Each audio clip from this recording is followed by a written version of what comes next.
미국의 역설 조용해졌습니다. 미국 전역의 공장들이 조용해졌습니다. 2025년 봄, 그때까지만 해도 한국 기술자들은 미국 곳곳에서 제철소를 짓고 배터리 공장을 세웠습니다. 조지아에서, 루이지애나에서, 텍사스에서 그들이 만드는 것은 단순한 산업시설이 아니었습니다. 그것은 미국의 미래였습니다. 그런데 누군가 멈추라고 했습니다. 한국 기술자를 체포하라고. 그리고 멈췄습니다. 모든 게. 이것은 미국이 스스로 초래한 역설의 이야기입니다. 일장 조지아 사태의 후폭풍. 조지아주, 애틀랜타, 한때 미국 남부의 경제 중심지. 그곳에서 이제 들려오는 것은 기계음이 아니라 침묵입니다. 제지 공장들이 문을 닫았습니다. 90년을 버티던 공장들, 그 안에는 불과 6개월 전까지 한국 기술자들의 손이 분주했습니다. 수천 명의 일자리가 한순간에 사라졌습니다. 목재 운반업자, 운송회사, 소상공인들, 그들은 한국 공장의 연쇄 반응으로 먹고 살았습니다. 지역 언론의 헤드라인은 대조적이었습니다. 과거 불법 체류자 단속으로 미국인 일자리 되찾는다. 현재 공장이 닫혔다. 그들은 왜 떠났을까? 그 답은 간단했습니다. 한국인을 쫓아냈기 때문입니다. 조지아주 경제개발청이 발표한 통계를 들어보세요. 한국 현대차의 프로젝트로 예상되었던 일자리 1만 5천 개. 현실 그 일자리는 생기지 않았습니다. 왜냐하면 현대차가 투자를 멈췄기 때문입니다. 한국 기술자를 받아들이지 않으면 공장을 지을 수 없다는 것을 깨달았으니까요. 조지아 주지사 트립 톨리슨의 목소리는 간절했습니다. 우리는 해결책을 찾고 있습니다. 한국 기술자들만 돌아오면 모든 것이 정상으로 돌아갈 것입니다.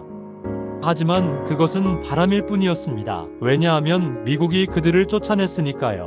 이장 한국이 빠진 자리, 멈춰선 공장들, 미국 전역, 이제 숫자를 들어보세요. 한국 기업이 진행 중이던 공장, 배터리 시설, 제철소의 개수 22곳, 그중 몇 곳이 멈췄나요? 거의 모두. 텍사스의 반도체 공장, 루이지애나의 제철소, 조지아의 배터리 공장, 노스캐롤라이나의 전자부품 공장, 이들은 모두 한국 기술자에게 의존하고 있었습니다. 그들이 없으면 공사는 진행될 수 없었습니다. 왜냐하면 그들은 단순한 노동자가 아니었기 때문입니다. 그들은 기술자였습니다. 설계자였습니다. 감독관이었습니다. 미국인이 할 수 없는 일을 하는 사람들이었습니다. 이 공장들이 멈추는 순간 뭔가 연쇄적으로 무너졌습니다. 강철 운반업체들이 일을 잃었습니다. 건설 자재 공급업체들이 주문을 잃었습니다. 숙박업, 식당, 물류업 모든 것이 연쇄 부도의 위험에 직면했습니다. 미 의회 조사국의 보고서는 이렇게 말했습니다. 한국은 아시아에서 가장 중요한 미국의 경제 파트너다. 그런데 현재 정책은 스스로의 목을 조르는 행위다. 미국이 한국을 쫓아냈습니다. 그리고 미국 자신이 고통받기 시작했습니다. 3장 트럼프 정부의 모순과 미국 주지사들의 딜레마. 이것이 트럼프 정부의 정책입니다. 한 손으로는 한국이여 3,500억 달러를 내라. 방위비를 내라. 다른 한 손으로는 외국인 노동자를 체포하라. 추방하라. 돈을 달라 하면서 동시에 일할 사람은 쫓아냅니다. 한국 기술자가 없으면 공장을 지을 수 없는데요. 중국에는 반도체 관세 60%, 일본에는 협상, 한국에는 무엇인가요? 불명확한 신호. 그것이 미국의 현재 정책입니다. 루이지애나 주지사 제프 랜드리, 그는 최근 기자회견에서 외쳤습니다. 현대 제철소는 반드시 지어져야 한다. 계획은 바뀌지 않았다.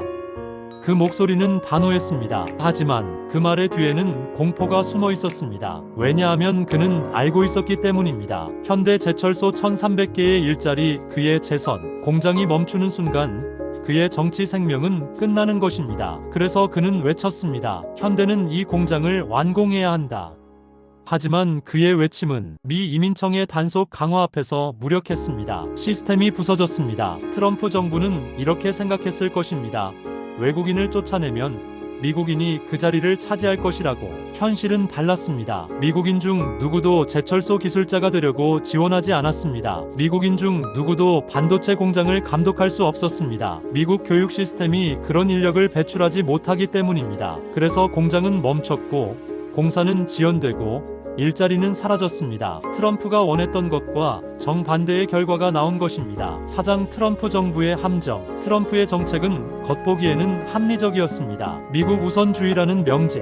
하지만 그 안에는 근본적인 모순이 내재되어 있었습니다. 미국이 필요로 하는 기술, 미국이 할 수 없는 일들, 그것들은 여전히 존재합니다. 기반 시설이 하루아침에 변하지 않으니까요. 교육 시스템이 하루아침에 변하지 않으니까요. 기술 인력이 하루아침에 양성되지 않으니까요. 그래서 지금 무슨 일이 일어나고 있나요? 한국은 투자를 보류했습니다. 텍사스 반도체 공장의 핵심 장비 도입을 미루고 있습니다. 현대차는 공사 일정을 연기했습니다. 미국의 입장이 명확해질 때까지 기다리고 있습니다. LG도 삼성도 마찬가지입니다. 한국 기업들은 이제 미국에 메시지를 보내고 있습니다. 우리를 쫓아내면서 우리 투자는 받으려고. 그건 안 됩니다.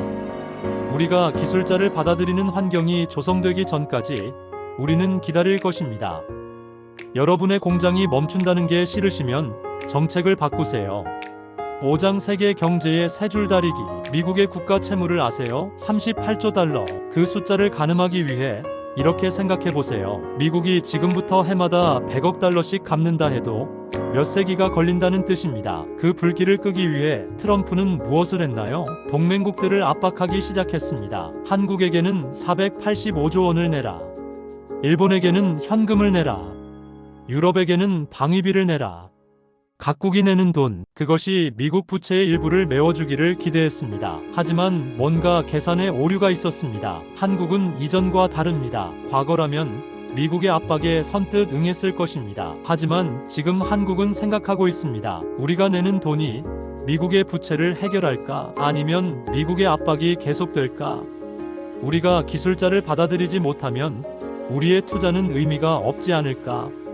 한국은 침묵하고 있습니다. 하지만 그 침묵은 저항입니다. 지금 세계 경제는 새로운 줄다리기 상태에 들어갔습니다. 과거 강한 나라가 약한 나라를 압박한다. 현재 약한 나라가 전략으로 강한 나라를 버틴다. 그 전략이란 무엇인가요? 투자 보류, 기술 공급 중단, 기다림, 침묵. 한국이 보여주는 것은 단순한 저항이 아닙니다. 생존의 지혜입니다. 22곳의 공장, 그것은 단순한 숫자가 아닙니다. 그것은 한국의 협상력입니다. 그것은 미국 주지사들의 불안입니다. 그것은 세계 경제 질서의 변화입니다. 2025년 미국의 공장들은 여전히 조용합니다. 한국 기술자들은 돌아오지 않고 공사는 지연되고 주지사들은 초조해하고 있습니다. 트럼프 정부는 선택에 직면했습니다. 한국 기술자를 받아들일 것인가? 그러면 미국 우선주의라는 명제가 훼손된다. 아니면 계속 쫓아낼 것인가? 그러면 미국의 산업 자체가 무너진다. 한국은 이미 답을 내놓았습니다. 침묵으로. 그 침묵이 언제까지 계속될지